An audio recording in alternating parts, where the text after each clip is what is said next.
Assalamualaikum warahmatullahi wabarakatuh. Kami di sini akan menjelaskan tentang keseimbangan pasar barang dan pasar uang yang lebih dikenal sebagai ISLM dalam pendekatan ekonomi Islam. Penjelasan pertama akan dijelaskan oleh Dinda Ayu Agustina, yang kemudian dilanjut oleh Meka Novita Syafitri, dan kemudian Lailatul Mukaromah, dan yang terakhir yaitu saya sendiri Ahmad Fauzi Baijul Ilmi Fillah, dan kemudian penutup. Mari kita simak penjelasan berikut dengan seksama. Assalamualaikum warahmatullahi wabarakatuh. Nama saya Dinda Ayu Agustina. Di sini saya akan menjelaskan tentang keseimbangan pasar barang dan kurva IS. Pasar barang adalah pasar di mana semua barang dan jasa yang diproduksi oleh suatu negara dalam jangka waktu tertentu. Permintaan dalam pasar barang merupakan agregasi dari semua permintaan akan barang dan jasa di dalam negeri, sementara yang menjadi penawarannya adalah semua barang dan jasa yang diproduksi dalam negeri. Keseimbangan pasar barang. Dari keseimbangan di pasar barang ini dapat diturunkan kurva IS pada bagian ini. IS bukan lagi sesuatu yang autonomous, melainkan dipengaruhi oleh tingkat bunga dan pendapatan. Jika diasumsikan terjadi kenaikan tingkat bunga, maka hal ini akan berpengaruh terhadap besaran investasi. Ada dua hal yang menyebabkan investasi turun, yaitu 1.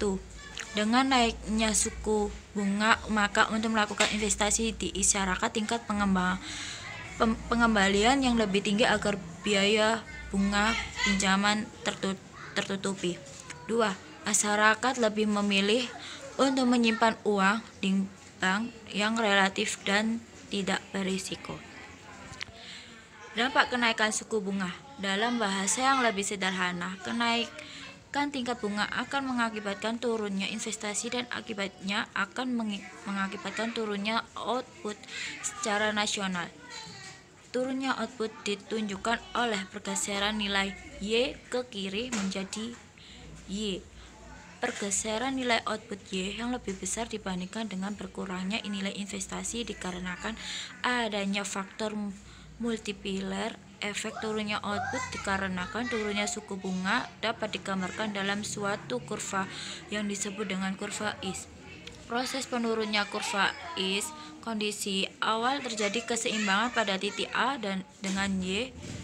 Kemudian dimisalkan terjadi kenaikan tingkat suku bunga dari menjadi I. Hal ini berdampak pergeseran kurva ZZ menjadi ZZ yang disebabkan turunnya investasi sebagai akibat naiknya tingkat suku bunga. Selain itu, kenaikan tingkat suku bunga akhirnya berdampak pada penurunan Y sebagai akibat turunnya tingkat investasi, sehingga terbentuk keseimbangan baru pada A dan Y. Dampak lain pada kurva IS hanya akan mengakibatkan terjadinya pergerakan sepanjang kurva. Pergeseran kurva IS. Pergeseran kurva juga akan terjadi jika terjadi perubahan Q. Jika pengeluaran pemerintah atau Q meningkat, maka kurva IS akan bergeseran ke kanan atas. Turunnya Q akan mengakibatkan kurva IS bergeseran ke kiri bawah. Perubahan dalam kebijakan fiskal yang dilakukan pemerintah dan dapat menyebabkan pergeseran kurva IS, seperti adanya kenaikan belanja pemerintah. Belanja pemerintah adalah salah satu komponen pengeluaran, maka belanja pemerintah yang lebih tinggi mengakibatkan pengeluaran yang direncanakan yang lebih tinggi untuk semua tingkat pendapatan. Untuk tingkat bunga berapapun bergeser ke atas dalam pengeluaran yang direncanakan sebesar AG menyebabkan kenaikan sebesar AG. Keseimbangan pasar uang dan kurva LM. Kondisi perekonomian suatu negara juga dipengaruhi oleh pasar uang. Pasar uang merupakan suatu tempat di mana terjadi transaksi keuangan. Sama halnya dengan pasar lainnya, keseimbangan akan tercapai ekonomi di luar negeri Islam. Permintaan uang dipengaruhi oleh tingkat bunga, sedangkan penawarnya merupakan otoritas dari bank sentral, sehingga bentuk kurva penawarannya menjadi inelastis sempurna.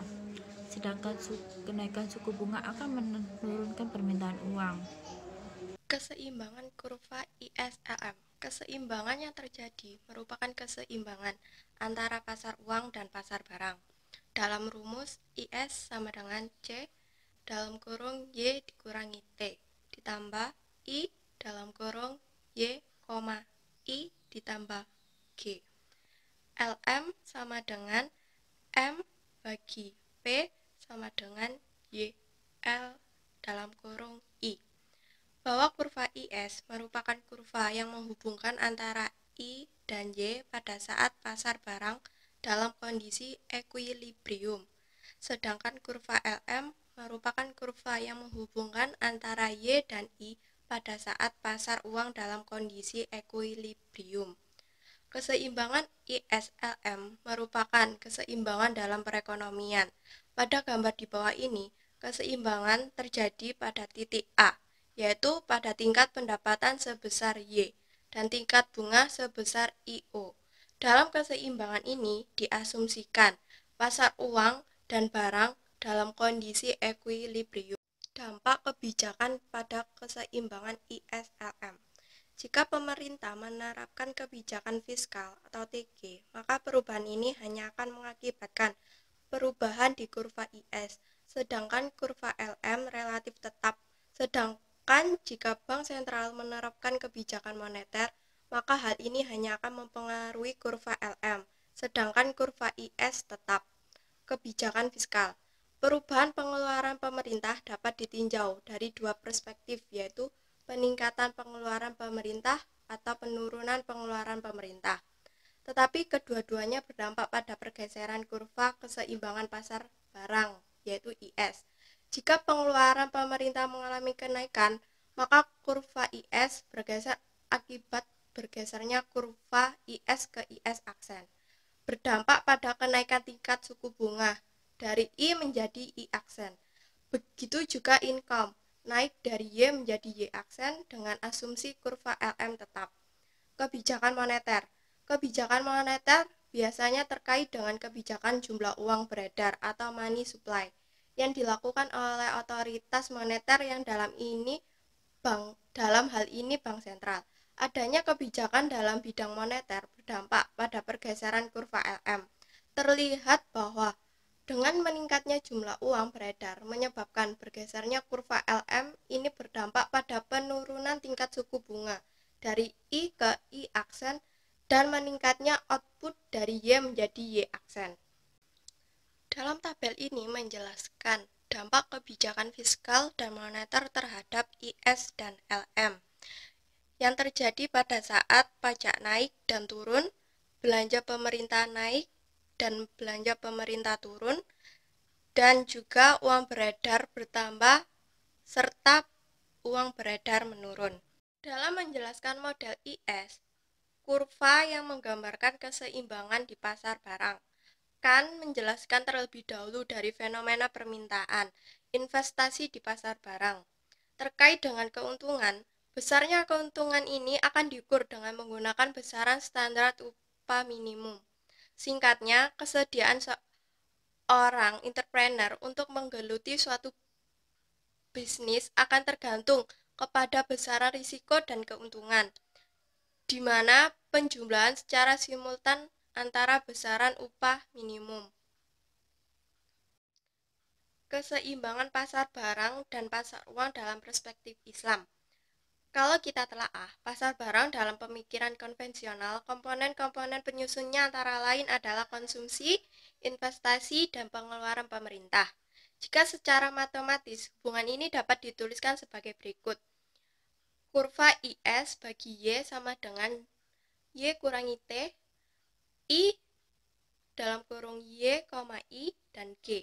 Ada satu hal yang menjadi ciri dari pasar barang dalam sistem ekonomi konvensional adalah kehadiran suku bunga yang menjadi faktor penentu besaran investasi di masyarakat. Hal ini tentunya akan bertentangan dengan konsep perekonomian dalam Islam yang jelas-jelas mengharamkan suku bunga karena suku bunga sama dengan riba. Pernyataan ini mengacu kepada definisi riba, yaitu tambahan yang terjadi tanpa adanya aktivitas di sektor real.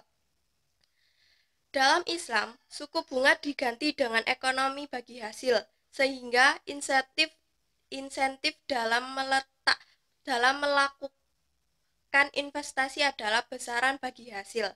Besaran bagi hasil yang menjadi daya tarik bagi investor untuk melakukan investasi. Investasi adalah share dari keuntungan yang dibagi kepada investor dan kepada pengelola. Pasar barang dalam perspektif Islam. Pasar barang dalam perspektif Islam di sini ada 5, yaitu 1. Hubungan investasi dan profit. RM adalah tingkat output harapan yang menjadi motivasi bagi sumber daya manusia untuk melakukan kegiatan entrepreneur. IM adalah tingkat investasi minimum yang dibutuhkan untuk menghasilkan keuntungan sebesar R dalam kegiatan entrepreneur. Dan secara umum, kondisi ini hanya dapat terjadi pada kondisi di mana modal yang tersedia tidak dalam bentuk bunga, melainkan dalam bentuk bagi hasil, mudharabah, ataupun musyarakah. 2. Hubungan antara total expected profit P, nilai of investment. Kurva A menunjukkan tingkat ekspektasi keuntungan yang diharapkan dari kegiatan entrepreneurship. Nilai meningkat sejalan dengan peningkatan nilai investasi, dan peningkatan ini terjadi sampai pada satu titik di mana investasi menghasilkan keuntungan yang semakin menurun. Sedangkan kurva B dari perspektif pemilik dana, di mana jika semakin besar tingkat investasi, maka akan semakin besar tingkat profit yang diharapkan, atau kurva B. 3. Kurva IS horizontal. Kurva IS dan berslope negatif pada saat pembangunan ekonomi sudah mulai berjalan, tenaga kerja sudah terserap, dan R atau profit dari investasi sudah mulai meningkat dari kondisi awalnya. Kemiringan kurva IS dan tergantung kepada besar marginal propensity to save atau MPS, dan besar tidaknya keinginan masyarakat untuk berinvestasi dipengaruhi oleh nilai A. 4. Kurva IS dan slope negatif dan vertikal. Kurva IS berslope negatif atau A menggambarkan kondisi di mana perekonomian sudah berjalan. Pada saat ini, sebagian dana dan SDM sudah terserap dalam proses pembangunan, dan keinginan masyarakat untuk berinteraksi dipengaruhi nilai A. Kurva IS berbentuk vertikal pada saat jumlah dana yang diinvestasikan tidak lagi sensitif terhadap perubahan besaran A. Nilai R pada kondisi ini diperkirakan sangat tinggi, dan ini menggambarkan suatu perekonomian sudah memasuki tahap advance. 5. Permintaan uang dalam perspektif Islam. Permintaan pakan uang dalam suatu sistem perekonomian yang islami akan dipengaruhi oleh motif seorang muslim dalam memegang uang. Menurut Metwali, ada 2 motif utama seorang muslim dalam memegang uang, yaitu motivasi transaksi dan yang kedua motivasi berjaga-jaga. Selanjutnya, hubungan antara A dan Y di pasar uang dalam perspektif ekonomi Islam. A. Kurva LAM dan kemiringannya. Kurva LAM yang merupakan presentasi dari keseimbangan di pasar uang sebagaimana dijelaskan di atas menurut slope yang positif dengan kesamaan 1/H KY M per P. Namun dimungkinkan bagi kurva LAM untuk memiliki bentuk kurva yang vertikal. Kurva LAM yang vertikal menunjukkan bahwa permintaan akan uang tidak intensif terhadap perubahan A atau H sama dengan C. Persamaan untuk permintaan uang ditunjukkan oleh persamaan M sama dengan KY strip H atau A. Kurva LAM yang vertikal pada saat ini permintaan akan uang tidak responsif terhadap nilai A, dan kurva ini menunjukkan bahwa perekonomian masih dalam masa pertumbuhan. B. Equilibrium antara pasar barang dan pasar uang dalam perekonomian Islam. keseimbangan antara pasar barang dan pasar uang dalam perekonomian Islam menurut Kahan secara grafis dipresentasikan dengan terjadinya perpotongan antara kurva Is yang menggambarkan keseimbangan di pasar barang dengan kurva Lam. Keseimbangan di pasar uang, perpotongan antara kedua kurva ini menunjukkan tingkat bagi hasil atau rasio profit sharing dengan pendapatan nasional. Bedanya dengan keseimbangan kurva Islam konvensional adalah keberadaannya yang menggantikan suku bunga atau I. Ilustrasi keseimbangan ini dalam analisis grafis adalah sebagai berikut. Di bawah itu ada gambar tentang equilibrium antara pasar barang dan pasar uang dalam perekonomian Islam. Selanjutnya, kebijakan fiskal dan moneter dalam perspektif Islam. Dalam kebijakan fiskal dalam perspektif Islam ada dua kebijaksanaan, yaitu kebijaksanaan fiskal pada masa Rasulullah dan setelah Rasulullah SAW. Yang pertama, kebijakan fiskal pada masa Rasulullah, yaitu pada masa Rasulullah juga sudah terdapat ijrah, yaitu pajak yang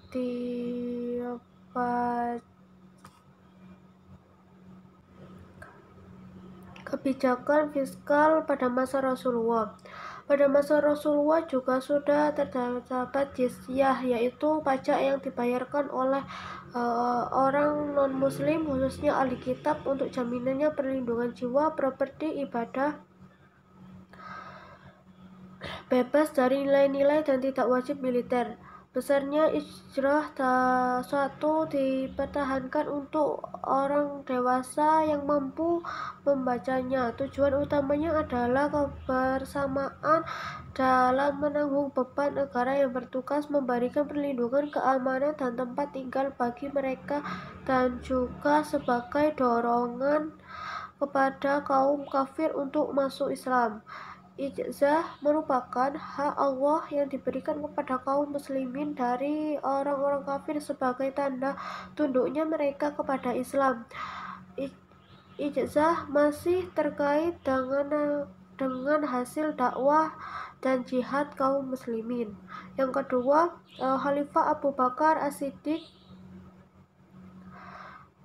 yaitu pengangkutan Abu Bakar menggantikan Nabi Muhammad SAW menjadi masalah bagi kaum muhajirin dan ansor atau konflik internal, serta munculnya pemberontakan untuk memisahkan diri dari pemerintahan Madinah. Para pemberontak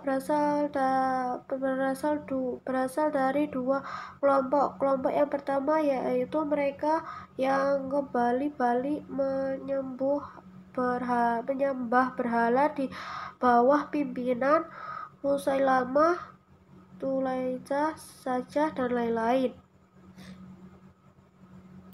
Maka langkah pertama yang dilakukan semasa pemerintahan Abu Bakar adalah melupas pemberontakan suku-suku Arab di dalam negeri melalui peperangan yang disebut dengan Ridho atau perang melawan kemurtadan. Baru melakukan perluasan wilayah. Selanjutnya, langkah yang dilakukan Abu Bakar dalam menyempurnakan ekonomi Islam, yaitu yang pertama, perhatian terhadap ketakutan perhitungan zakat, seperti dikatakan Anas, seorang amil, bahwa jika seseorang yang harus membayar untuk unta betina berumur 1 tahun, sedangkan dia tidak memilikinya, dan ia menawarkan unta memberikan seekor unta betina berumur 2 tahun, hal tersebut dapat diterima. Yang kedua, pembangunan Baitul Mal dan penanggung jawab Baitul Mal atau Abu Ubaidah. Yang ketiga, menerapkan konsep balance budget policy pada Baitul Mal. Yang keempat, tentang melakukan penegakan hukum terhadap pihak yang tidak mau membayar zakat dan pajak. Dan yang terakhir, secara individu, Abu Bakar adalah seorang praktisi akad-akad perdagangan.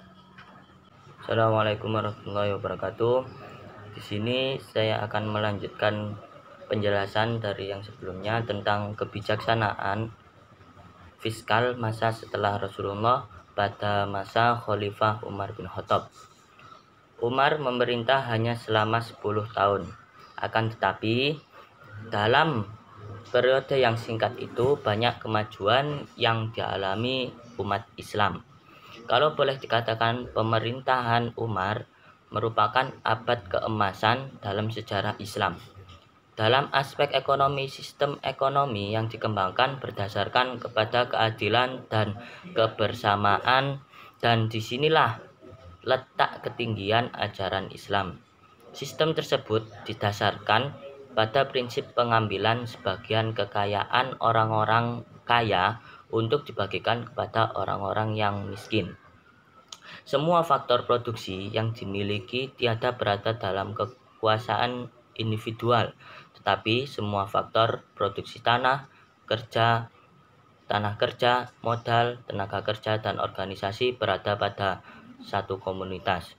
Kontribusi yang diberikan Umar untuk mengembangkan ekonomi Islam antara lain yaitu 1. Reorganisasi Baitul Mal dengan mendirikan Dewan Islam yang pertama yang disebut sebagai Al-Divan. Yang kedua, pemerintah bertanggung jawab terhadap pemenuhan kebutuhan makanan dan pakaian kepada warga negaranya. Yang ketiga, undang-undang perubahan pemilihan tanah yang disebut sebagai Land Reform.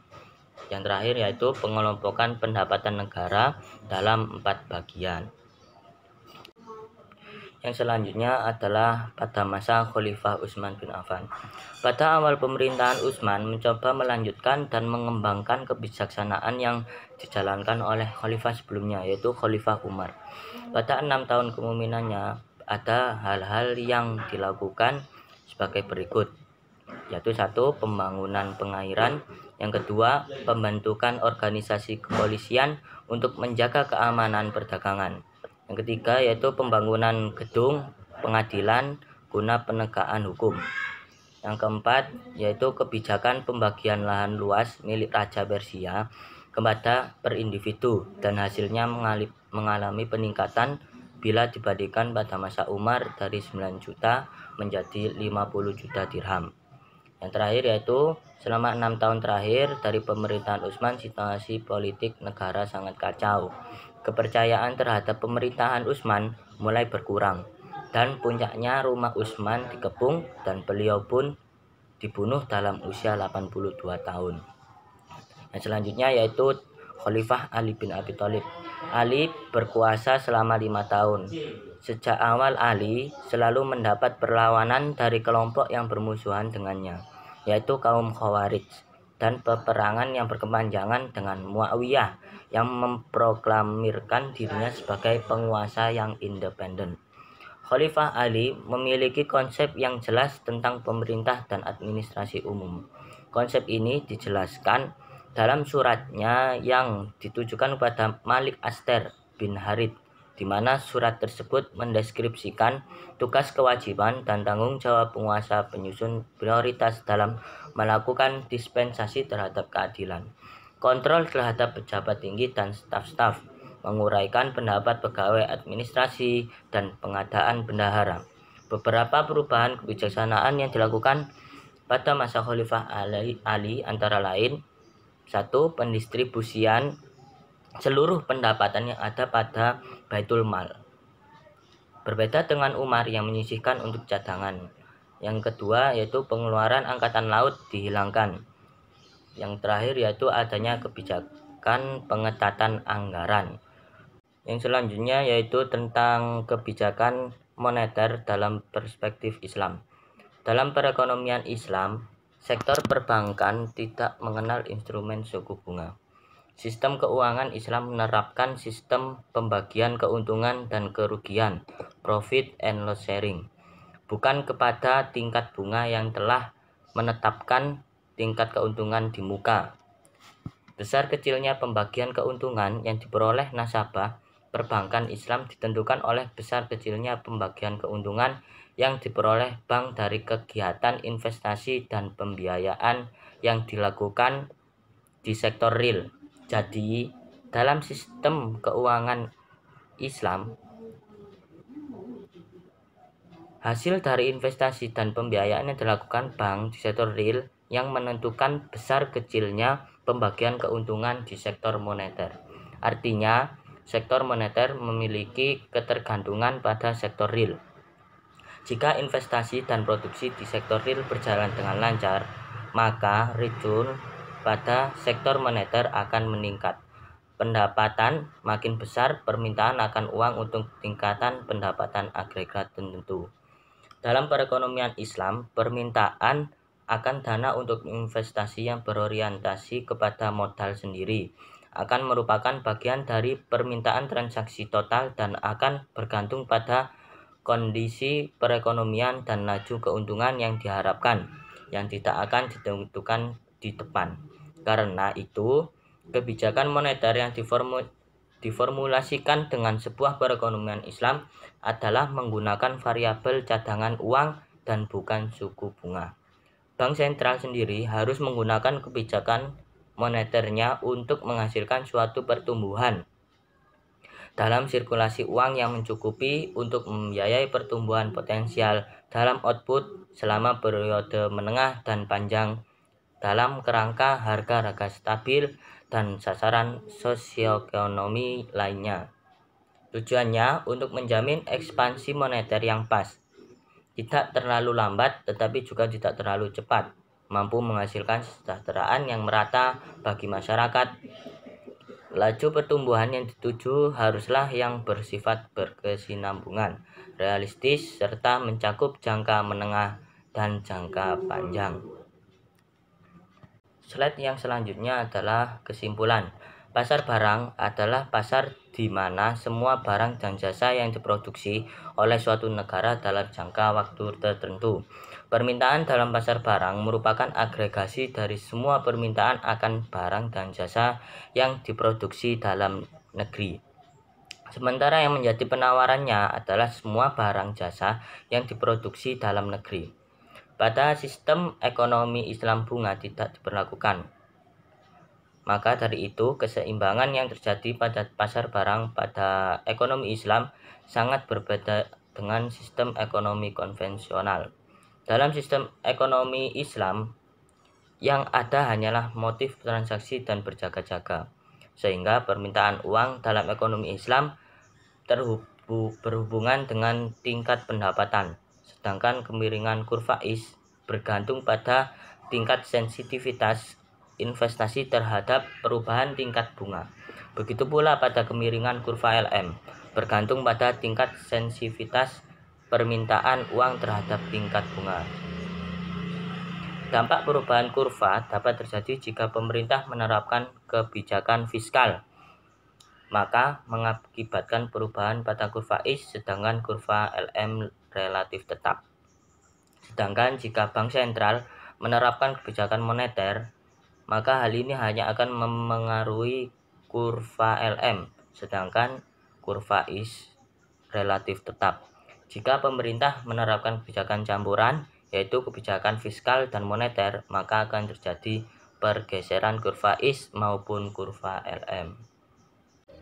Sekian presentasi kami tentang keseimbangan pasar barang dan pasar uang dengan pendekatan ekonomi Islam. Assalamualaikum warahmatullahi wabarakatuh.